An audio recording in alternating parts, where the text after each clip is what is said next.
नमः परमहंसाय स्वादतचरणकमलचिन्मकरन्दाय भक्तिजनमानसनिवासाय श्रीरामचन्द्राय नमः।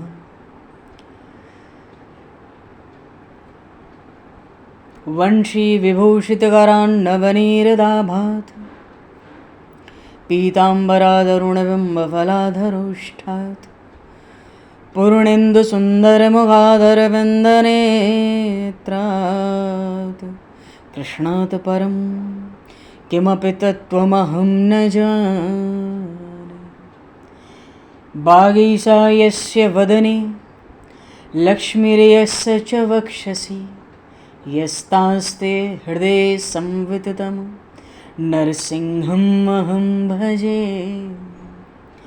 विश्वसर्गविसर्गादि नवलक्षणलक्षितं श्रीकृष्णाख्यं परमधाम जगद्धाम नमामि तत्।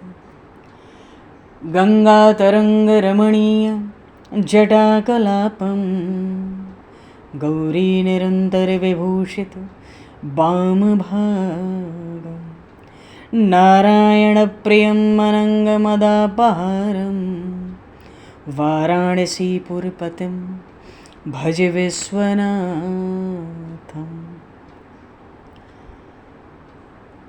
प्रह्लादनारदपराशरपुण्डरीक व्यासेऽम्बरीशशुकशौनकभीष्मदालभान् रुक्माङ्गदेऽर्जुनवसिष्ठविभीषणादीन् एतानहं परं भागवतान् नमाम्यहम्। श्रीसीतानाथसमारम्भां श्रीरामानन्दार्यमध्यमाम् अस्मदाचार्यपर्यन्तां वन्दे गुरुपरम्पराम्। वाञ्छाकल्पतरुभ्यश्च कृपासिन्धुभ्य एव च पतितानां पावनेभ्यो वैष्णवेभ्यो नमो नमः। योगेन्द्राय नमस्तस्मै शुकाय ब्रह्मरूपिणे संसारसर्पदष्टमयो विष्णुरात्ममुच्यते। नारायणं नमस्कृत्य नरं चैव नरोत्तमं देवं सरस्वतं व्यासं ततो जयमुदीरये।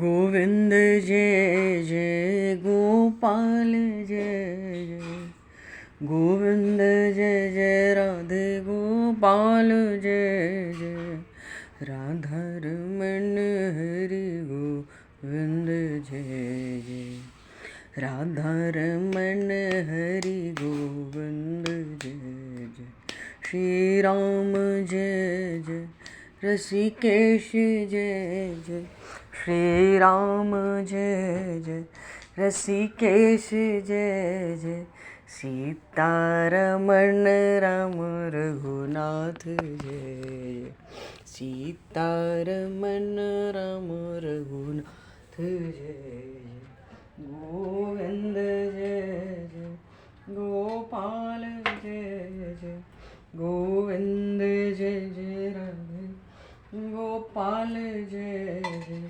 राधा रमण हरि गोविंद जय जय राधा रमण हरि गोविंद जय श्री राम जय जय ऋषिकेश जय जय श्री राम जय जय ऋषिकेश जय जय सीतारमण राम रघुनाथ जय सीतारमण राम रघुनाथ जय जय गोविंद जय जय गोपाल जय गोविंद जय गोपाल जय जय राधा रमण हरि गोविंद जय जय श्री वृंदावन बिहारी लाल की जय श्री जमुना महारानी की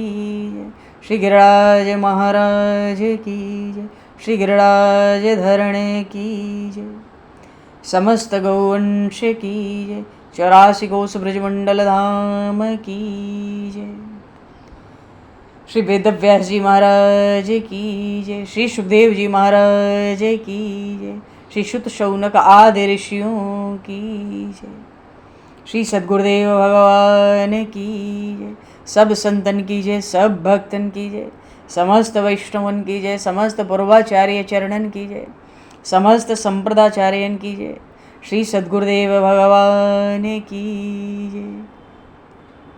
गंगा मैया की जय, जमुना मैया की जय, सरयू मैया की जय, गौ माता की जय, तुलसी माता की जय, पृथ्वी माता की जय, काशी महारानी की जय। जय जय श्री सीताराम, जय जय श्री राधेश्याम। नमः पार्वती पते हर हर महादेव। हरिशरणम। अनंत कोटि ब्रह्मांड नायक सर्वेश्वर पूर्ण परात्पर ब्रह्म, असंख्य कल्याण गुणगण निलय, भक्त वांछा कल्पतरु, शरणागत वत्सल, भक्त वत्सल, दीनबंधु, दया सिंधु, सच्चिदानंदमय श्री विग्रह भगवान श्री राधा माधव की महती कृपा करुणा से परम पावन 84 कोस ब्रजमंडल धाम के हृदय स्थल श्री धाम वृंदावन से महापुरुषों के परम अनुग्रह से आप सभी श्रद्धालु भक्त वैष्णवों की मंगल एवं पावन सन्निधि में मानव जीवन का सर्वोत्कृष्ट फल भगवत गुणगान, भगवत कथा, भगवत कीर्तन का आनंद हम सभी श्रीमद् भागवत महापुराण की आनंद कथा के माध्यम से प्राप्त करने जा रहे हैं।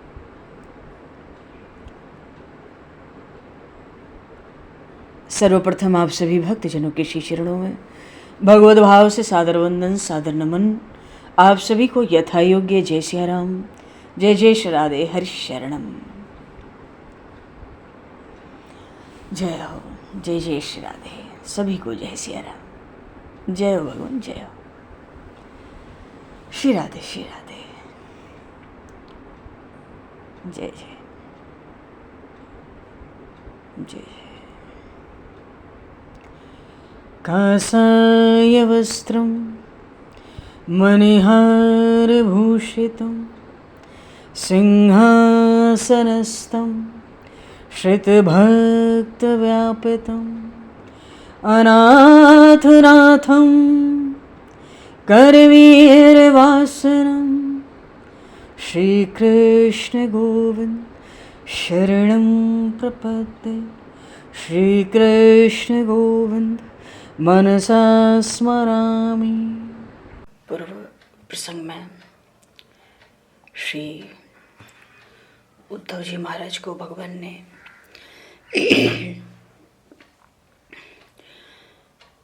चार वर्णों का ब्राह्मण, क्षत्रिय, वैश्य, शूद्र, चार आश्रमों का गृहस्थ, वानचर, ब्रह्मचर्य, गृहस्थ, वानप्रस्थ, संन्यास, सबका उपदेश दिया। भक्ति की महिमा सुनाई, भक्तों के कुछ एक लक्षण बताए भगवान ने, और इसी क्रम में भगवान श्री उद्धव जी महाराज से कह रहे हैं कि उद्धव देखो, भक्ति योग का लक्षण तो मैं तुम्हें पहले ही बता चुका हूं। भक्ति योग का लक्षण तो मैं तुम्हें पहले ही सुना चुका हूं, पर तुम्हारी भक्ति योग में बड़ी प्रीति है, बड़ा प्रेम है, इसलिए मैं तुमको एक बार फिर से भक्ति योग का लक्षण सुनाता हूँ। और भक्ति योग क्या, अब मैं तुम्हें सार सार शुद्ध भक्ति का उपदेश देता हूँ। ये शुद्ध भक्ति क्या है?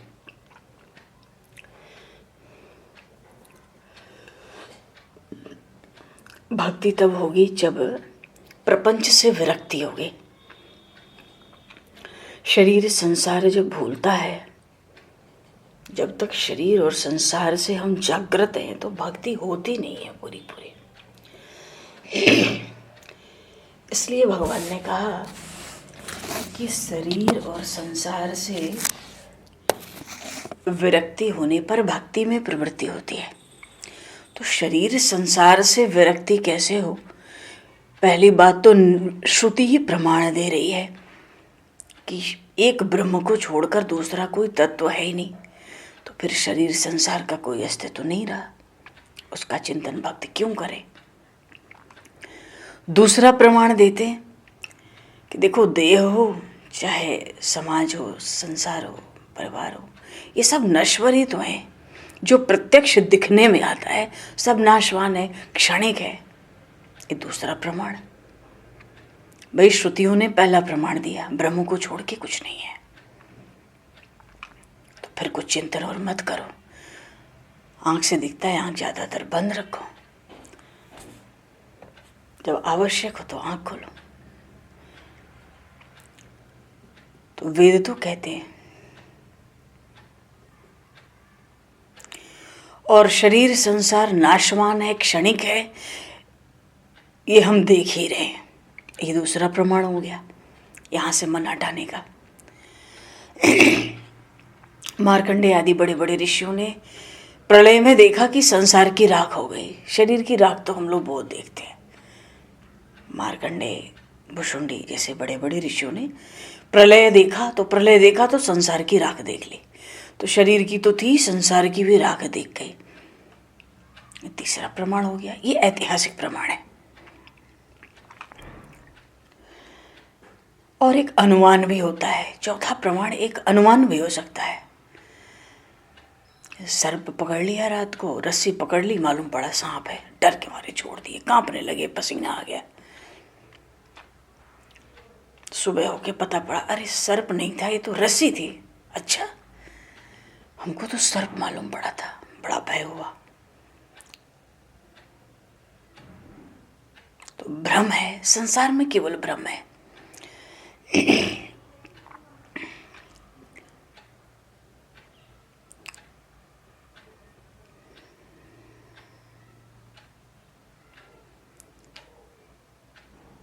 प्रपंच ही मिथ्या है, प्रवृत्ति ही मिथ्या है। ये अनुमान का प्रमाण है। मानो कहो अगर चार प्रमाण की भी बात करो तो शरीर और संसार दोनों झूठे मालूम पड़ते हर तरह से।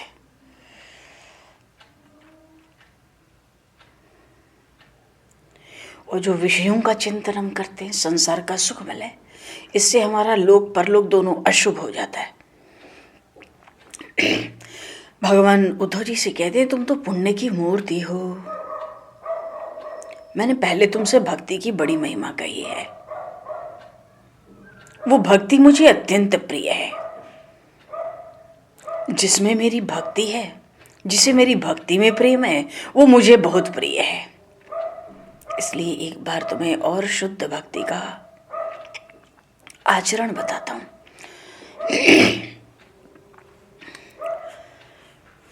प्रभु कहते हैं, एकादश स्कंद का 19वां अध्याय है, ये भी समापन की ओर बढ़ रहा है। श्रद्धामृत कथायाम में शश्वन मधुन कीर्तनम पर निष्ठा च पूजायाम स्तुतिभिः स्तवनम मम। शुद्ध भक्ति में पहली बात भगवान ने यही बताई, श्रद्धा से युक्त होकर, श्रद्धा के साथ मेरी अमृतमयी कथाओं का श्रवण करना चाहिए।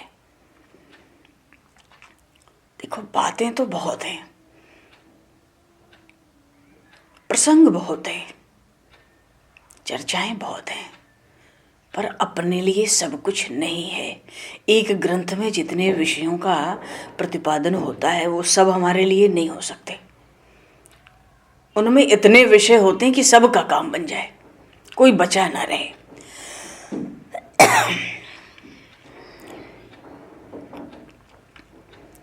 सबका काम बने, सबको काम की चीज मिली। पर भक्ति में सबका अधिकार है। ये सबसे सरल, ये सबसे सहज है हर दृष्टि से। भगवान कहते हैं भक्ति करने के लिए पहला काम है श्रद्धा के साथ मेरी अमृतमयी कथाओं को सुनो।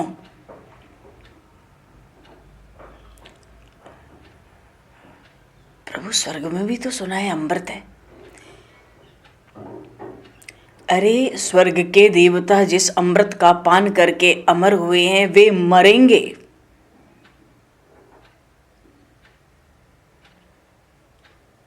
पर कथा के अमृत का सेवन करने वाला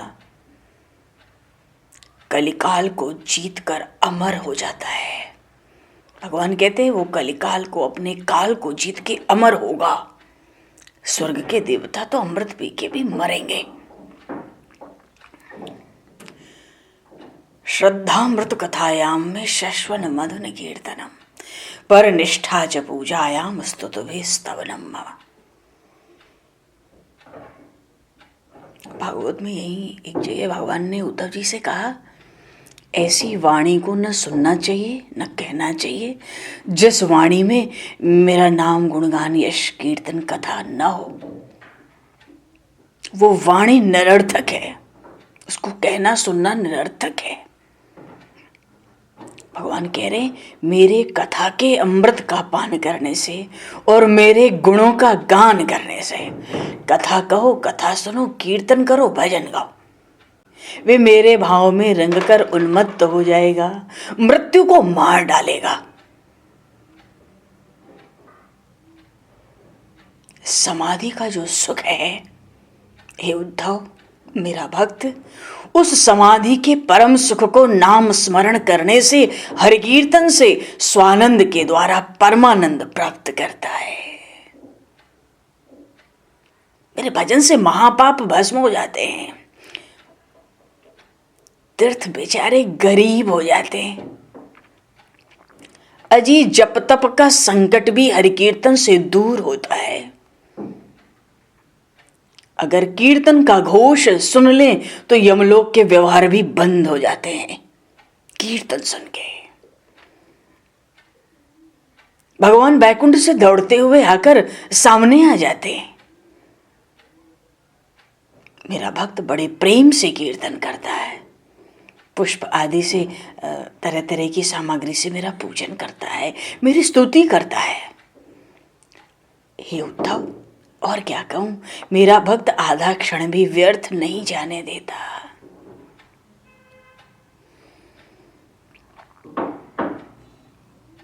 श्रद्धामृत कथायाम में शश्वन मद कीर्तनम पर निष्ठा च पूजायाम स्तुतभे स्तवनम मम। यहाँ 3.5 श्लोकों में भगवान ने अपनी वाणी में शुद्ध भक्ति बताई है। तो कथा सुनना और कीर्तन करके मस्त रहना, भगवान की स्तुति करना, उनको प्रसन्न करने का उपाय, ये पहले श्लोक में बताया। आदर परिचर्यायाम सर्वांगैर अभिवंदनम मद भक्त पूजा व्यधिका सर्वभूतेषु मनमति है।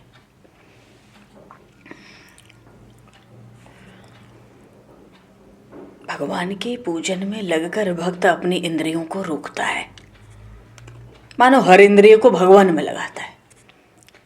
रे रसना तो भगवान का प्रसाद पा, रे वाणी तू भगवान का कीर्तन कर, कथा कह, हाथ से ताल बजा, पैरों से भगवान की यात्रा कर, हृदय में उनका ध्यान लगा, मन में उनका चिंतन कर, अपने मस्तक को भगवान के चरणों में रख। तरह तरह से इंद्रियों का व्यवहार, सब इंद्रियों को रोक के भगवान कहते हैं भक्त पूजन में लगा देता है।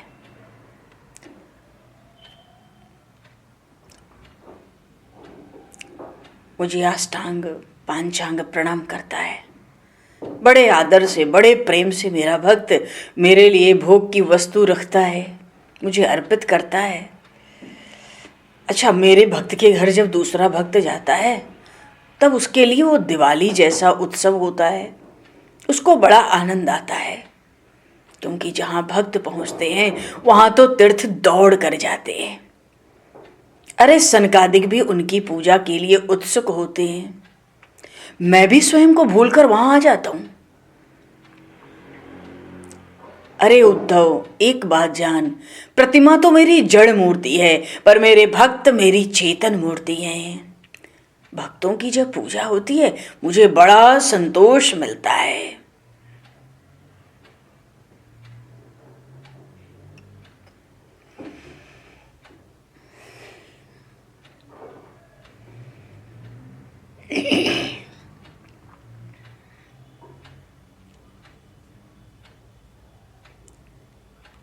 भगवान कह रहे हैं मैं एक ही परमात्मा समस्त प्राणियों में हूं।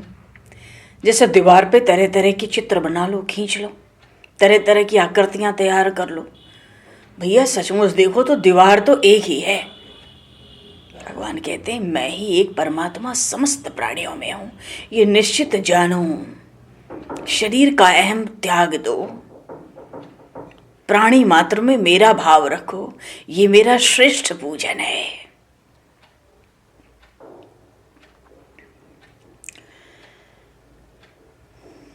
मोते अधिक संत कर लेखा।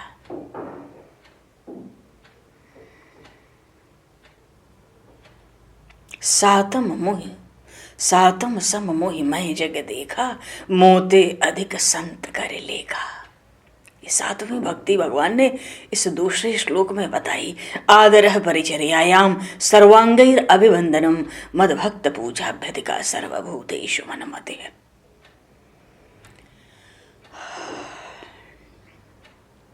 आगे भगवान पहले कहा कथा कहो, कथा सुनो, कीर्तन करो, बड़े प्रेम से, बड़ी श्रद्धा से।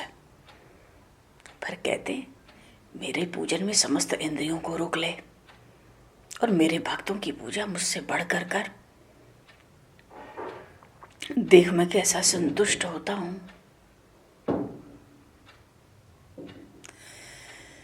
तीसरे श्लोक में ये देखो शुद्ध भक्ति की लक्षण भगवान बता रहे हैं, एकदम सार सार, कोई शंका कोई प्रश्न बचेगा नहीं भक्ति भक्ति योग के लिए। आगे प्रभु कहते मदर्थेश्व अंग चेष्टा च वचसा मद गुरुणेरणम मयि अर्पणम च मनसः सर्व काम विवर्जनम। उद्धव, मेरा भक्त अगर बाजार में बैठ जाए, वहां संसार की बात हो, वो तो बैठते ही मेरी चर्चा जरूर करेगा, मेरा ही गुणगान करेगा। उसको कोई आधार मिल जाएगा, शुरू हो जाएगा। जो कर्म क्रिया करता है मुझे ही अर्पित करता है। समस्त अपनी इंद्रियों को मुझ में ही लगाए रहता है। उसके मन में जो जो उसको अच्छा लगता है ना, वो सब कुछ मुझे दे देता है। अरे उद्धव क्या कहूं, मयि अर्पणम च मनसः सर्व काम विवर्जिनम। वो तो अपना मन भी मुझे अर्पित कर देता है। देखो भगवान के पास सब है। वल्लभाचार्य जी महाराज कहते थे कि भगवान पे एक चीज नहीं है। क्या नहीं है? मन। मन तो भक्तों ने ले लिया, उस मन के लिए पीछे पीछे भक्तों के डोलते। तो देना है तो भगवान को मन दो। तन और धन संसार को चाहिए, मन उन परमात्मा को चाहिए। और पीछे से भगवान कहते मदर्थे अर्थ परित्यागो भोगस्य च सुखस्य च।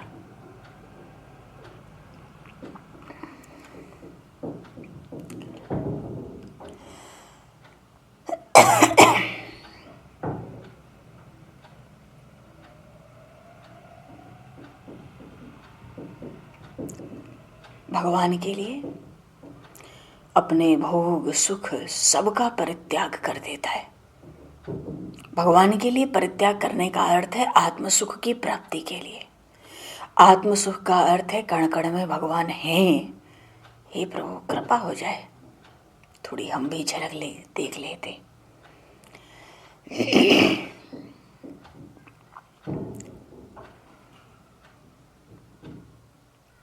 क्योंकि भगवान को प्राप्त करने के लिए भगवान स्वयं कह रहे हैं मुझे प्राप्त करने के लिए कठिन वैराग्य की आवश्यकता है। भगवान कहते हैं कठिन वैराग्य के बिना मैं प्राप्त नहीं होता। कठिन वैराग्य का अर्थ है परम वैराग्य।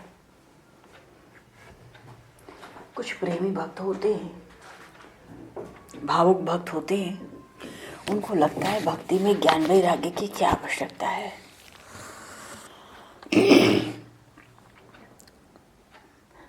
पर यह बात नहीं हो सकती है। भक्ति से ज्ञान वैराग्य का जन्म हो जाता है, विज्ञान भी प्रकट होता है। पर संसार से, संसार के भोगों से, सुखों से अगर वैराग्य नहीं हुआ, राग बना रहा, तो फिर परमात्मा के पास ईमानदारी से हम जा नहीं पाएंगे। कैसे जाएंगे? भक्ति में बड़े बड़े परमहंसों ने कहा, भक्ति भगवान की तभी मिलती है जब जीव परम विरक्त होता है। और परम विरक्ति किसी भी क्षेत्र में, शरीर से, संसार से, परिवार से, धन से, विषयों से, भोग सुखों से, कामनाओं से, मोह से, ममता से, परम वैराग्य पाने का एक आधार खोजा जाए तो बड़ा विलक्षण एक ही आधार है, सब कुछ परमात्मा है। सब में परमात्मा समान भाव से है। अब किससे राग ज्यादा करें, किससे कम, किसका गुण देखें, किसका दोष, किस परिस्थिति में सुख माने, किस में दुख, सब भगवान ही है। देख दुख का भेष धरे मैं, नहीं डरूंगा तुमसे नाथ, जहां दुख वहां देख तुम्हें मैं, पकड़ूंगा जोरों के साथ। तेरे बिना नहीं जब कुछ भी, फिर मैं किस लिए डरूं, मृत्यु साज सज यदि आओ तो, चरण पकड़ सानंद मरूं। सार यही है। ये विज्ञान है, ये विशेष ज्ञान है। विज्ञान का अर्थ होता है विशेष ज्ञान। शास्त्रों का आश्रय लेकर ज्ञान दृढ़ होता है, दृढ़ ज्ञान की प्राप्ति होती है, ये महापुरुष कहते हैं। शास्त्रों का दृढ़ आश्रय ले लिया जाए तो दृढ़ ज्ञान प्राप्त होता है, पर वो दृढ़ ज्ञान मनन के बिना विज्ञान का रूप नहीं लेगा। बिना मनन के कण कण में परमात्मा का दर्शन, कल्पना नहीं होगी। बन गए आप अकेले सब कुछ, बन गए आप अकेले सब कुछ। कण कण में भगवान है, ना दिखे तो ना दिखे, मान तो लें, कभी दिख जाएंगे। छिपे हो कण कण में प्यारे, छिपे हो कण कण में प्यारे, सामने आओ तो जानू, ये दुविधा दूर करो सरकार, ये दुविधा दूर करो सरकार, सामने आओ तो जानू, छिपे हो कण कण में प्यारे, छिपे हो कण कण में प्यारे। भगवान उद्धव जी से यही कह रहे हैं, मुझे प्राप्त करने के लिए कठिन वैराग्य, परम वैराग्य चाहिए। क्योंकि जो प्रेम से भगवान कहते मेरा भजन करता है, उसको संसार के सुख की याद थोड़ी आती है।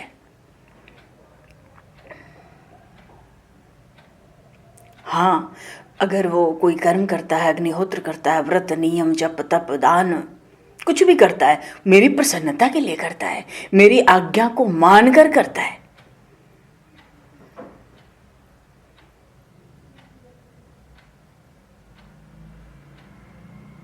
दान देता है तो विश्वात्मा को। जब कभी कुछ दान दें तो भीतर विश्वास रखें, लेने वाला परमात्मा और देने वाला परमात्मा, न हमारी देने की सामर्थ्य, न हमारी किसी से लेने की सामर्थ्य।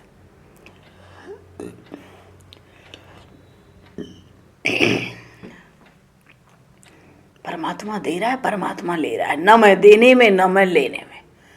अहम आएगा नहीं, काम बनता चलेगा।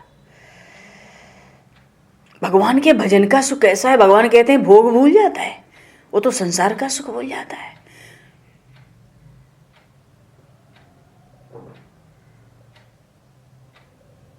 हृदय में मैं हूं ऐसा आवाहन करके भोजन करता है।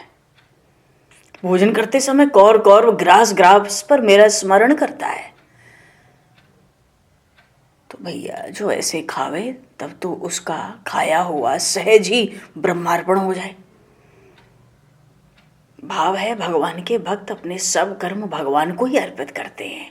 मदर्थेर्थ मदर्थे अर्थ परित्यागो भोगस्य च सुखस्य च इष्टम दत्तम हुतम जप्तम मदर्थम यद व्रतम तपः। ये जो नीचे का श्लोक है ना, इष्टम दत्तम हुतम जप्तम, इसमें थोड़ा कर्मकांड मिला दिया है। शुद्ध भक्ति 3.5 श्लोकों में ही है, ये थोड़ा कर्मकांड है। क्या जो जब तप व्रत नियम है ये भगवान की प्रसन्नता के लिए वेद आज्ञा भगवान की आज्ञा मानकर भक्त करता है।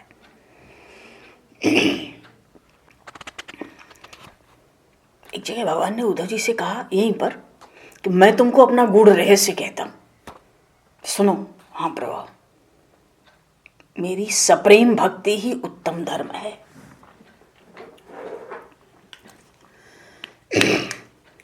उत्तम धर्म क्या है? भगवान कहते हैं प्रेम से मेरी भक्ति। और जीव और परमात्मा, आत्मा परमात्मा एक है, ये जान लो, यही ज्ञान है। भगवान ने कई प्रश्नों के उत्तर दिए। कल भी हम लोगों ने बहुत से प्रश्नों की चर्चा की। आगे के प्रसंग में जो आगे अध्याय है, 20वां अध्याय है, ये 20वां अध्याय है ज्ञान योग, कर्मयोग और भक्ति योग। ये भक्ति की इतनी चर्चा गीता जी में भी देखो ना, 18वें अध्याय में पीछे आके केवल भक्ति और शरणागति एकदम सार खींच दिया भगवान ने गीता जी का। मानो किसी बच्चे को हमें कुछ सिखाना है, कुछ शिक्षा देनी है, कुछ पढ़ाना है, समझाना है, तो हम जाके उससे अपनी बात कहेंगे, फिर वो तरह तरह से अपने प्रश्न करेगा, हम उसको प्रश्नों का उत्तर दे के संतुष्ट करेंगे। न जाने उसकी बुद्धि में क्या स्थिर होगा। कितनी सहज बात है। लेकिन जब हम उसको, बच्चे को समझाकर उठते हैं, खड़े होते हैं, उसके पहले जो बढ़िया बात समझाने के उद्देश्य से बैठे होते हैं ना, फिर उसको दोहरा के हम लोग उठ जाते हैं। बेटा कुछ भी तुम समझो, हम तो यही समझा रहे हैं, यही सार बात है। नहीं मानेगा तो भी आप कह के उठ जाओगे, क्योंकि वही उद्देश्य लेकर आए थे, वही कह के उठ गए। इसलिए गीता जी का 18वां अध्याय देखो, मोक्ष संन्यास नाम है, और पीछे केवल शरणागति, परिपूर्ण शुद्ध शरणागति का उपदेश भगवान ने दिया। मानो स्पष्ट कह दिया, जो था ना सब ज्ञान था, तुझे क्या करना है तू ये सुन। सर्वधर्मान परित्यज्य मामेकम शरणम व्रज। भगवान के यहाँ उद्धव गीता में भी ये उपदेश पूरे होने जा रहे हैं। इस धराधाम का ये अंतिम उपदेश है परमात्मा श्री कृष्ण का। भगवान भक्ति योग पर जोर डालने लगे हैं। सब प्रश्न का उत्तर देते हैं बीच बीच में। भक्ति, भक्ति योग, शुद्ध भक्ति, प्रेमा भक्ति, दसदा प्रेम लक्षणा भक्ति, बार बार भगवान दोहरा रहे। 20वां अध्याय ज्ञान योग, कर्म योग, भक्ति योग। भगवान कहते हैं देखो था ज्यादा बात में क्या रखा है। इस पृथ्वी से लेके, संसार से लेके ब्रह्मलोक तक सब सुखों से खूब वैराग्य है पक्का कस के, तब तो ज्ञान का मार्ग पकड़। उसके लिए मैंने ज्ञान योग प्रकट किया। पर जो विरक्त नहीं है, सुख चाहिए, काम में आ सकते हैं, कर्मयोग में जा। पर ज्यादा विरक्ति नहीं, ज्यादा संसार का सुख भी अच्छा नहीं लगता, भक्ति योग। ये जो भगवान ने 4 श्लोक में शुद्ध भक्ति सुनाई आज, ये अमृत का भी अमृत तत्व था, सार का भी सार तत्व है। केवल उद्धव गीता का नहीं, भगवद गीता का भी, वेदों का भी, उपनिषदों का भी। ये जो 3.5 श्लोक हम लोगों ने शुद्ध भक्ति कितनी सरल, कितनी सहज भगवान ने बताई।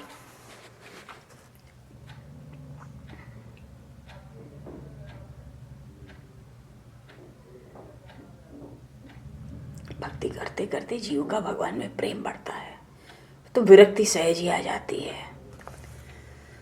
उद्धव जी ने एक बड़ी सुंदर बात पूछी, तावत कर्माणि कुर्वीत न निर्विद्येत यावता मत कथा श्रवणादौ वा श्रद्धा यावन न जायते। उद्धव जी कह रहे हैं, हे प्रभु, तावत कर्माणि कुर्वीत न निर्विद्येत यावता। ये बताओ, जब सब कुछ यही है तो जब भक्ति करनी है तो ये बताओ, ये कर्म कब तक करना है संसार में रह के? आप कहते हो जब तक शरीर है तब तक कर्म है, पर जब भक्ति करनी है तो कर्म तो बड़ी बाधा डालते हैं। ये कर्म कब तक करना है? भगवान कहते हैं जब तक तीव्र वैराग्य उत्पन्न न हो तब तक ही कर्म करना है। उद्धव जी सोचने लगे कहां से लाऊं वैराग्य।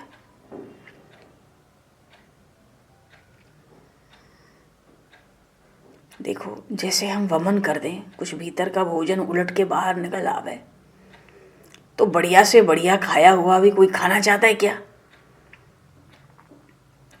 भाव है जब विषयों से घृणा हो जाएगी तो कर्म मार्ग की गति नहीं रहेगी, कुछ न कुछ करने में आसक्ति है, इसलिए कर्म हो रहे हैं। और ये वैराग्य भगवान ने शुद्ध भक्ति में क्या बताया? केवल कथा सुन के वैराग्य हो जाता है, परम वैराग्य हो जाता है। तो कर्म से छुटकारा पाना है। प्रभु कब तक ये सब चलेगा? आपके भजन का अवसर मिलेगा कि नहीं जीवन में? भगवान कहते हैं दो ही उपाय, या तो बढ़िया दृढ़ वैराग्य हो जाए तुमको, तो कर्म बांध ही नहीं सकते, तुम कुछ कर नहीं सकते, कोई तुमसे कुछ करा नहीं सकता, कोई तुम्हारे पीछे तभी तक है जब तक उसका कुछ स्वार्थ सिद्ध हो रहा है। तो तुमको वैराग्य हो जाएगा, तुम्हारी जरूरत किसी को नहीं है, तुम अपने में मस्त हो जाओगे। दूसरा उपाय जो सरल सहज, भगवान कहते कथा सुनो, बस कथा सुनो, शुद्ध कथा सुनो। कथा वैष्णव कथा होनी चाहिए। वैष्णव कथा का अर्थ होता है, वैष्णवी कथा का अर्थ होता है उसमें और किसी विषय का समावेश न हो, क्योंकि जब कथा होती है तो भगवान के साथ भगवान के पार्षद भी आते हैं।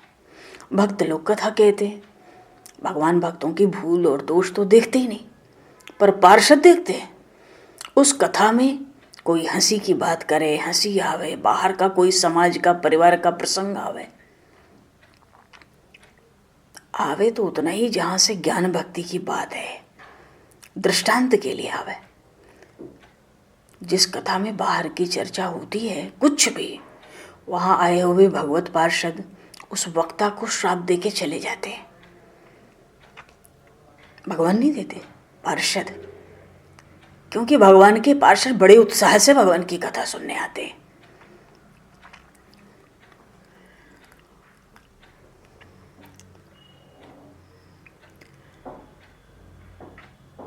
वो तो श्राप देते हैं, उनको एक अक्षर भगवान और भगवान के भक्तों की चर्चा के बिना कुछ गवारा नहीं है। ज्ञानियों की चर्चा करो, परमहंसों की करो, योगियों को करो, सार तो भक्ति है, सार भक्ति ही है। इसलिए भगवान कहते हैं कथा को प्रेम से श्रवण करो। श्रवण करते करते अंतःकरण में प्रेम उमड़ता है, फिर मन से निरंतर भगवान का ही स्मरण होता है। अब जब निरंतर भगवान का ही स्मरण होगा तो शरीर और घर सब भूल जाता है, उसके बाद कर्म की आवश्यकता नहीं रहती। दोनों बातें बताई, कथा सुन के उस परम वैराग्य को प्राप्त कर लो। परम वैराग्य, शरीर घर भूल गया तो फिर वैराग्य ही है, प्रबल है। तो ऐसा कथा, ऐसा कीर्तन कि शरीर और घर सब भूल जाए, फिर कर्म के मार्ग की आवश्यकता नहीं है, और फिर या तो परम वैराग्य हो जाए।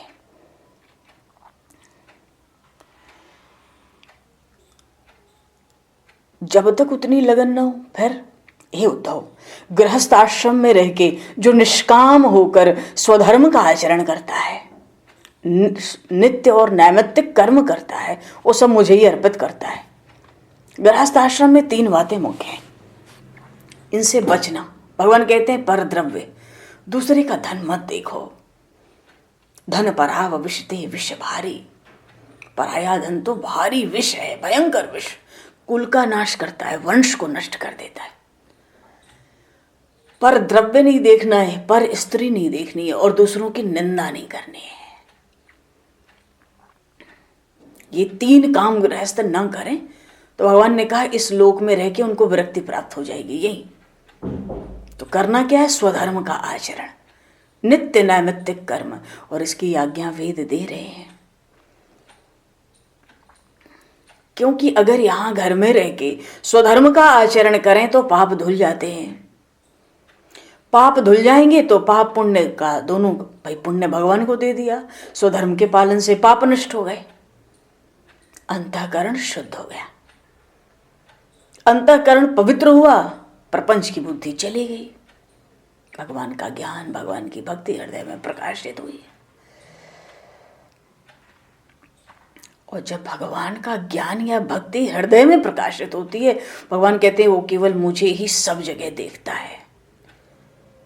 पर ऐसी जो भक्ति है, भगवान ने उद्धव जी से कहा, हे उद्धव, मेरे प्रसन्न हुए बिना ऐसी भक्ति सिद्ध नहीं होती।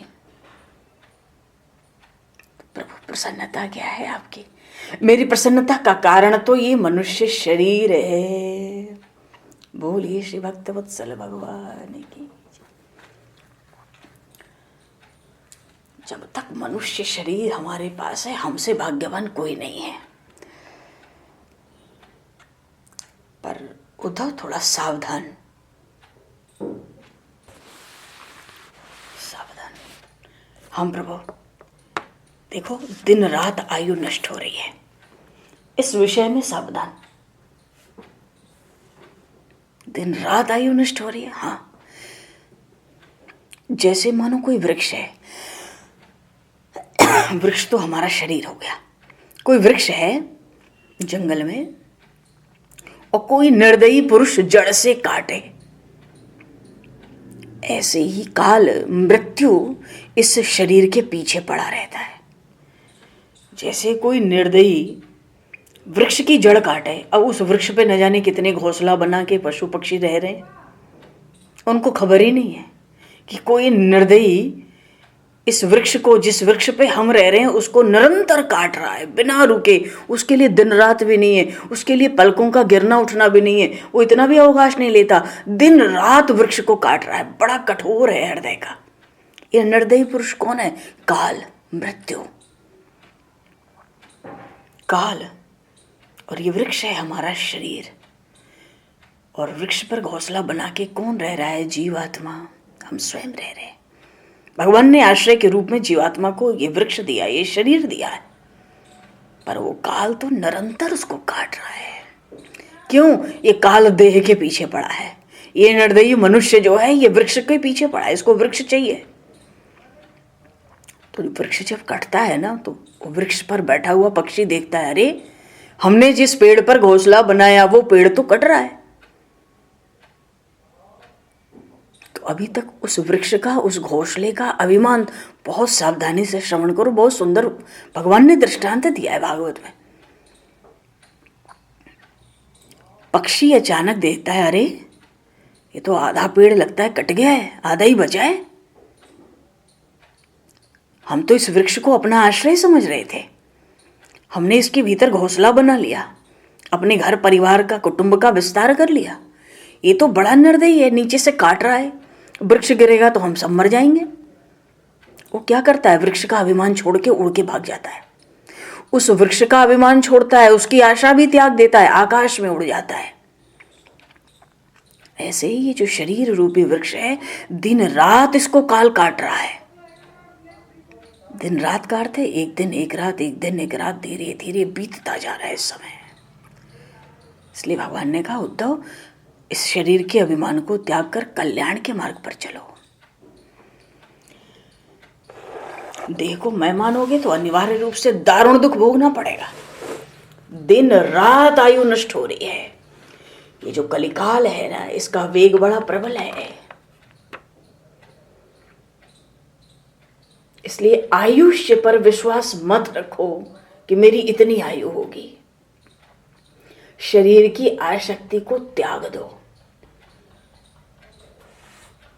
देह को नाशवान जानकर इस देह में जो मैंपन का अभिमान है, इसको छोड़ दो।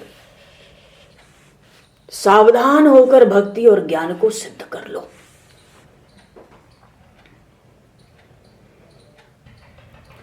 मानो जन्म मरण के भय से तो कांपते रहो भैया, और वैराग्य धारण करो, भक्ति करो। ये भगवान मानो कहना चाहते हैं। प्राणियों की 84 लाख योनियां हैं, पर केवल मनुष्य देह ऐसा है जिसमें ब्रह्म ज्ञान प्राप्त किया जा सकता है। मनुष्य के देह से भगवान की प्राप्ति होती है, इसलिए इस देह को सर्वश्रेष्ठ माना गया है। इसलिए ये जो देह है मनुष्य का, इसकी प्राप्ति भी शास्त्रों में बड़ी दुर्लभ बताई गई। ऐसा दुर्लभ मनुष्य देह मिले और सर्वांग से हम संपूर्ण हो। भरत खंड जैसा में तो जन्म मिले। भरत खंड समस्त विश्व में, ब्रह्मांड में अत्यंत दुर्लभ स्थान कहा गया। तो ऐसे देह को, ऐसी अनुकूलता पाकर परमार्थ के मार्ग पर जो चलता है, भगवान कहते हैं मैं उसके वश में हो जाता हूं।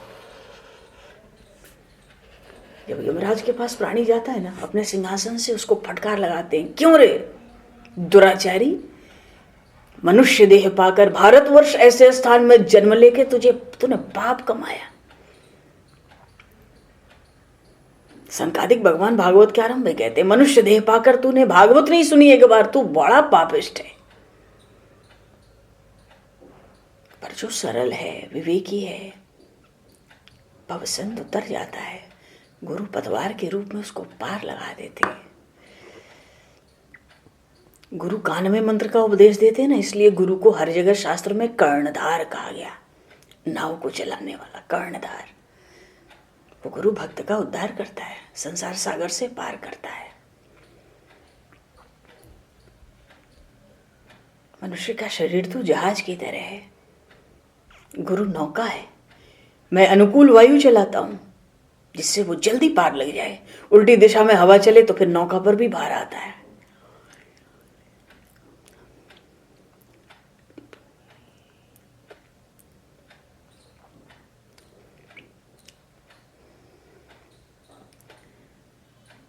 भगवान कहते हैं ऐसा दुर्लभ मनुष्य शरीर प्राप्त कर गए, संतों का सत्संग, सदगुरु को प्राप्त करके संसार से जो न तरे वो तो अपनी ही आत्मा का हत्यारा है।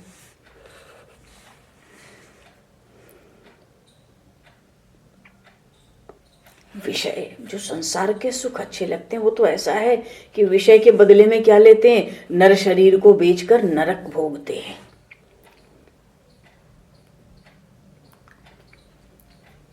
नरक ही जाना है। भगवान बड़ी सुंदर चर्चा की है ज्ञान योग, भक्ति योग और कर्म योग के। इस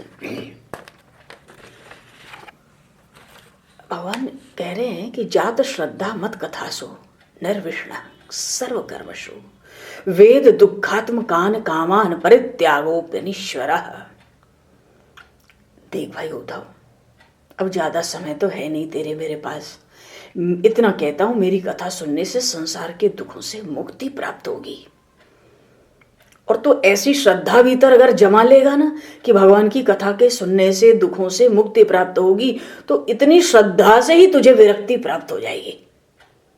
और जब तुझे विरक्ति मिलेगी, तेरी कर्म में प्रवृत्ति नहीं रहेगी, विषयों की आसक्ति तुझे अच्छी ना लगेगी, तुझे संसार की बातें कभी भी प्रिय नहीं लगेंगी।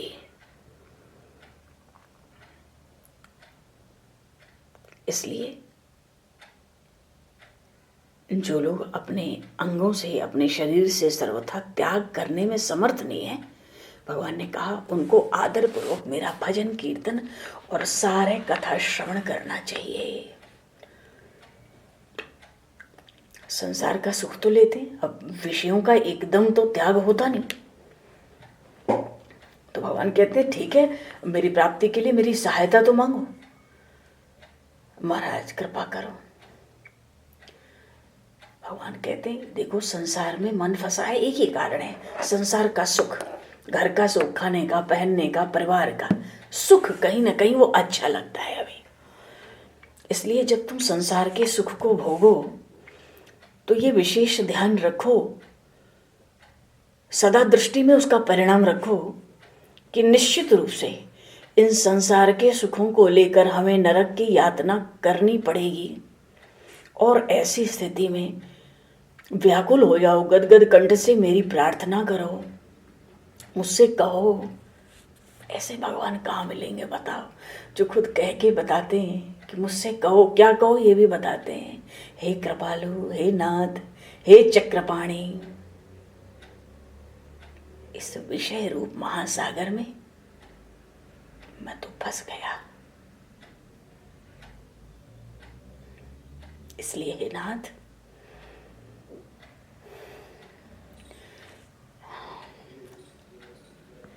जैसे आपने गजेंद्र की रक्षा की थी, गजेंद्र की सहायता के लिए आप दौड़ कर आए थे, वैसे ही शीघ्रता से आओ, मेरा भी उद्धार करो। मैं विषय के समंदर में पड़ा हूं, काम क्रोध की लहरें, उसमें चक्कर काट रहा हूं। इसमें जो मगर है ना, ग्राह की तरह, ये मेरा अभिमान है, जो मैंने शरीर को मैं मान लिया। ये दिन रात ये अभिमान मुझे निगलने को तैयार है। इसलिए हे दीनदयाल, हे नाथ, आप अपनी प्रतिज्ञा का पालन करो। आप अपनी प्रतिज्ञा का पालन करने, प्रतिज्ञा है भगवान की क्या? शरणागत की रक्षा। भगवान कहते हैं मुझे याद दिलाओ, कहो अपनी प्रतिज्ञा का पालन करने के लिए मेरे जैसे गरीब का उद्धार करो। व्याकुल हो जाओ। तुम जब व्याकुल हो जाओगे तो मुझसे सहन नहीं होगा। जब भक्त की, जीव की व्याकुलता उत्कट अवस्था पर आती है, भगवान कहते हैं तत्क्षण कृपा होती है। वही मेरी कृपा है। मेरी कृपा के बिना अनन्य भक्ति सिद्ध नहीं हो सकती। उद्धव, उससे विनती करो, आग्रह करो।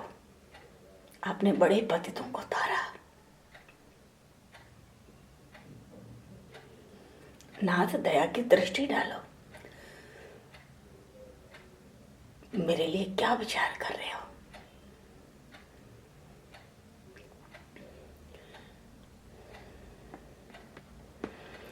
पतितों को तारने के किस्से बड़े पुराने, पतितों को तारने के किस्से बड़े पुराने, क्या एक नई कहानी तैयार अब न होगी। आश्रित पे अनुग्रह की बरसात अब न होगी।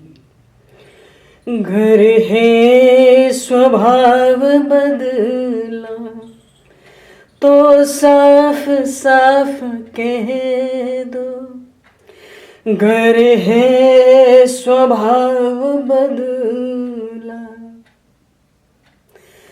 तो साफ साफ कह दो।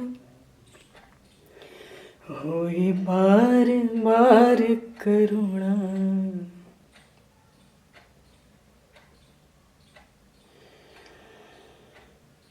होई बार बार करुणा।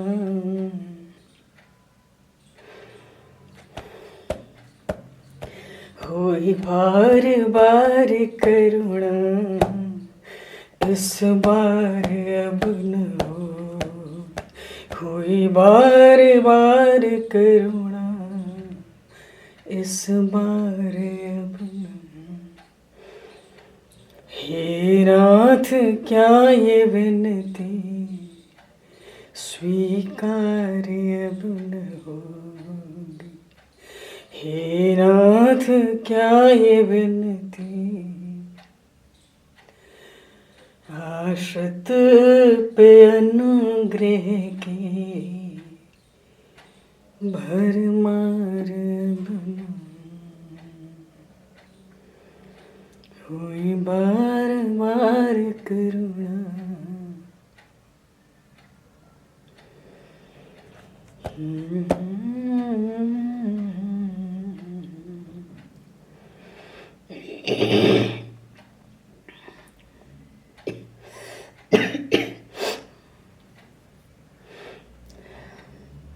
भगवान कहते मेरी कृपा के बिना ये अनन्य भक्ति सिद्ध नहीं होती।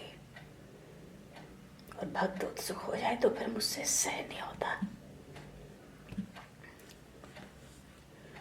जिसके हृदय में प्रकट होता हूँ उसको कण कण में मैं ही दिखता हूँ।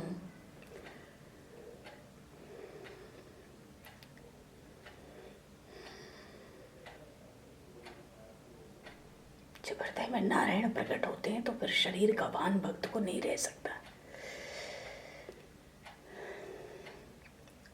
देखो भगवान तो बड़े प्रेम से उद्धव जी से बात कहते हैं कि देखो जिनको वैराग्य नहीं है, जिनको ज्ञान का साधन नहीं है, फिर भी वो भाव से मेरी भक्ति करते हैं और मेरे स्वरूप में अपने मन को स्थिर करते हैं। देख भैया उद्धव, सच सच तुझसे कहता हूँ, ऐसे भावुक भक्तों के चरणों पर ज्ञान कर्म वैराग्य सब अपने आप आकर लौटते हैं। अरे भक्ति के पेट से ही वो जन्म लेते हैं।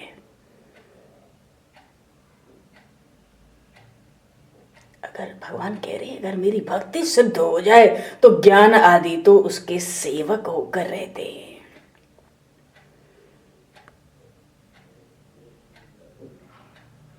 भगवान ने यहां तक कहा कि स्वधर्म आचरण से, तप से, सांख्य के विचार से, अष्टांग योग से, दान से, वेदाध्ययन से, अनेक साधनों से जो वस्तु प्राप्त होती है वो मेरे एकमात्र भजन करने से भी प्राप्त हो जाती है।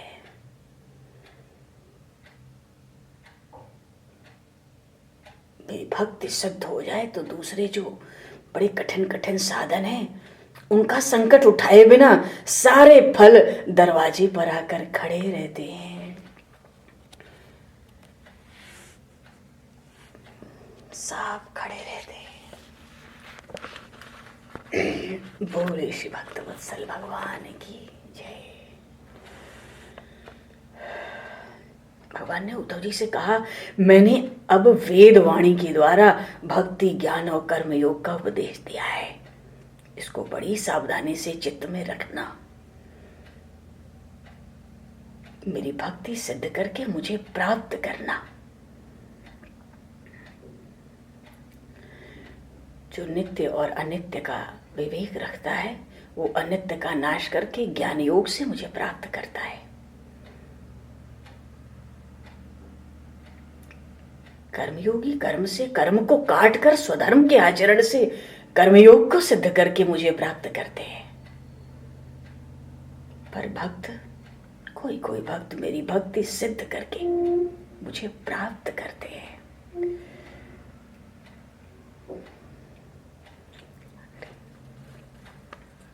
नौ प्रकार की भक्ति उद्धव: श्रवण कीर्तन स्मरण पाद सेवन अर्चन वंदन दास्य सख्य आत्मनिवेदन। पर हाँ, तुम्हें भक्ति सिद्ध करने की अगर इच्छा प्रबल हो तो एक मुख्य साधन है, बताए देता हूं। किसी के गुण दोष मत देखना।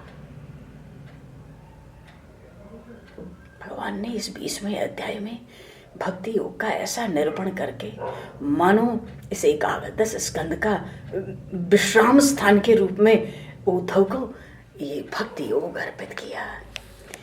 बोलिए श्री भक्तवत्सल भगवान की जय, श्री द्वारिकाधीश भगवान की जय, श्री उद्धव जी महाराज की जय, श्रीमद्भागवत महापुराण की जय, सब संतन की जय, सब भक्तन की जय, सद्गुरुदेव भगवान की जय। समय को दृष्टिगत करते हुए 2 पल नाम संकीर्तन बोल के वाणी को विराम दिया जाएगा। आगे 2 दिन, कल परसों 2 दिन में ये इसका आज 10 है ना, अभी तो 1-1.5 दिन लगेंगे एकादश स्कंद में। अभी तो ये है ना द्वारिका का उपसंहार, भगवान का धाम प्रयाण, और हरिशरणम। अभी 1-1.5 दिन इसमें लगेंगे, 1-2 दिन। उसके बाद 12 स्कंद है। 12वां स्कंद छोटा सा है, छोटा तो कुछ भी नहीं है, पर फिर भी अब फिलहाल समय को देखकर वाणी को विराम। हरिशरणम। जय सिया राम, जय जय सिया राम।